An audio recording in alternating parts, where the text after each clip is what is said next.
Do you think this show, even though this part didn't happen in the books, they're kind of taking some things into their own free will here. Do you think it would have been better if they slowed it down a little and maybe you saw some more of the fallout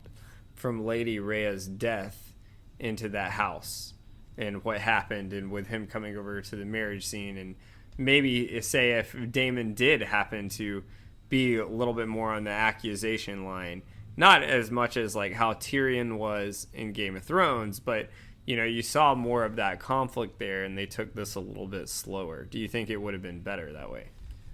Yeah, I definitely think it would have brought a new piece to the puzzle, but I think we had mentioned it seems as if House of the Dragon is only going to go 4 seasons, and maybe they had to move some things along, and that would have just been like a side conflict that maybe didn't.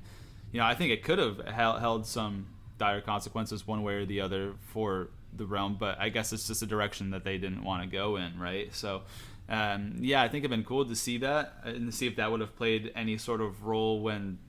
push comes to shove and we hit the peak of a clash. Yeah, I think that would have been really cool to see that slowed down and at least make it another thing that we've got to think about in the back of our heads while all like the main plot is going on. So yeah, I think that'd be cool if they would have slowed that down. I don't hate what they did. I think it still made sense for the majority, and I kind of like things that are difficult to follow because some of these episodes would jump like a year in an episode or 3 years in an episode, then all of a sudden we got this 10-year jump, from this episode here to next week's episode. So it's just really interesting how it's coming there, and I enjoy it. I think it's a fun challenge to analyze a show that you really got to think about and include like time hops in and stuff. So I'm cool with it either way, but I think that would have been nice to have that slowed down and be able to see if that would have played a role going into this big conflict that this whole series is leading up to.